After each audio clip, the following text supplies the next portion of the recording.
नमस्ते दोस्तों, मैं हूं ब्रजेश और स्वागत है कहानियों की दुनिया में आप सभी का।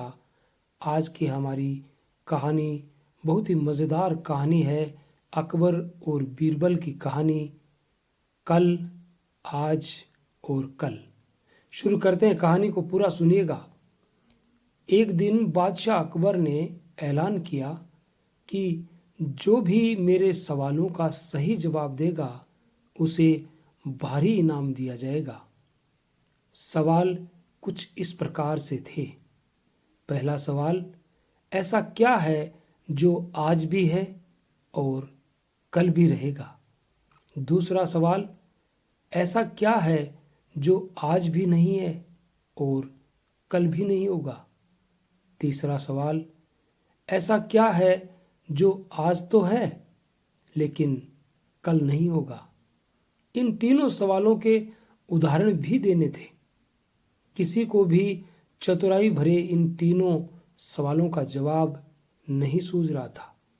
तभी बीरबल बोला, हुजूर, आपके सवालों का जवाब मैं दे सकता हूँ, लेकिन इसके लिए आपको मेरे साथ शहर का दौरा करना होगा। तभी आपके सवाल सही ढंग से हल हो पाएंगे। अकबर और बीरबल ने वेश बदला और सूफियों का बाना पहनकर निकल पड़े। कुछ ही देर बाद वे बाजार में खड़े थे। फिर दोनों एक दुकान में घुस गए। बीरबल ने दुकानदार से कहा, हमें बच्चों की पढ़ाई के लिए मदरसा बनाना है। तुम हमें इसके लिए 1000 रुपये दे दो। जब दुकानदार ने अपने मुनीम से कहा कि इन्हें 1000 रुपये दे दो, तो बीरबल बोला, जब मैं तुमसे रुपए ले रहा हूँगा तो तुम्हारे सिर पर जूता मारूंगा। हर 1 रुपए के पीछे 1 जूता पड़ेगा। बोलो, तैयार हो?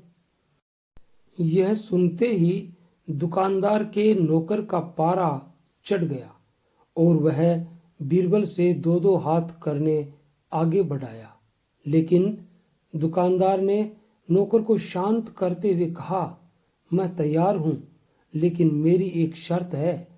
मुझे विश्वास दिलाना होगा कि मेरा पैसा इसी नेक काम पर खर्च होगा।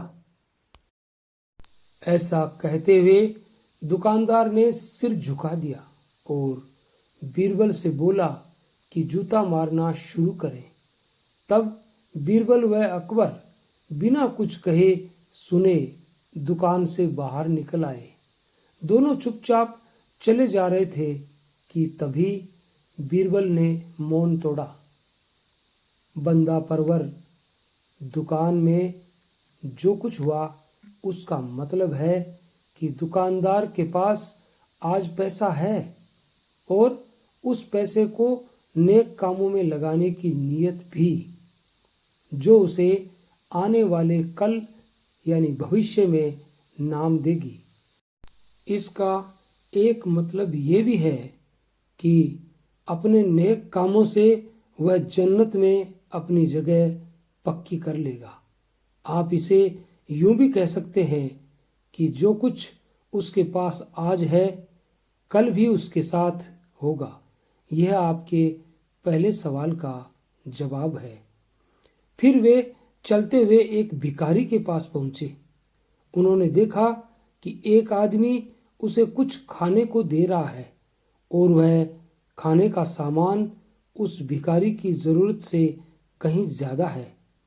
तब बीरबल उस भिखारी से बोला, हम भूखे हैं, कुछ हमें भी दे दो खाने को। यह सुनकर भिखारी बरस पड़ा, भागो यहां से, जाने कहां से आ जाते हैं मांगने। तब बीरबल बादशाह से बोला, यह रहा हुजूर आपके दूसरे सवाल का जवाब। ये भिखारी ईश्वर को खुश करना नहीं जानता। इसका मतलब यह है कि जो कुछ इसके पास आज है वो कल नहीं होगा। दोनों फिर आगे बढ़ गए। उन्होंने देखा कि एक तपस्वी पेड़ के नीचे तपस्या कर रहा है। बीरबल ने पास जाकर उसके सामने कुछ पैसे रखे। तब वह तपस्वी बोला, इसे हटाओ यहाँ से, मेरे लिए ये बेईमानी से पाया गया पैसा है, ऐसा पैसा मुझे नहीं चाहिए। अब बीरबल बोला, हुजूर, इसका मतलब ये हुआ कि अभी तो नहीं है, लेकिन बाद में हो सकता है।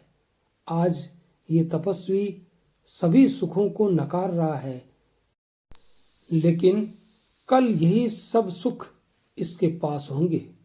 और हुजूर, चौथी मिसाल आप खुद हैं। पिछले जन्म में आपने शुभ कर्म किए थे, जो यह जीवन आप शानो शौकत के साथ बिता रहे हैं। किसी चीज की कोई कमी नहीं। यदि आपने इसी तरह ईमानदारी और न्यायप्रियता से राज करना जारी रखा, तो कोई कारण नहीं कि ये सब कुछ कल भी आपके पास न हो। लेकिन ये न भूलें कि यदि आप राह भटक गए तो कुछ साथ नहीं रहेगा। अपने सवालों के बुद्धिमत्तापूर्ण चतुराई भरे जवाब सुनकर बादशाह अकबर बेहद खुश हुए। ये थी एक छोटी सी कहानी, कल, आज और कल, अकबर और बीरबल की। अगर आपको अच्छी लगी तो हमारे चैनल को लाइक कीजिए, शेयर कीजिए, कमेंट कीजिए और सब्सक्राइब कीजिए। और मिलेंगे कल किसी नई कहानी के साथ। तब तक के लिए all the best. Thanks for watching.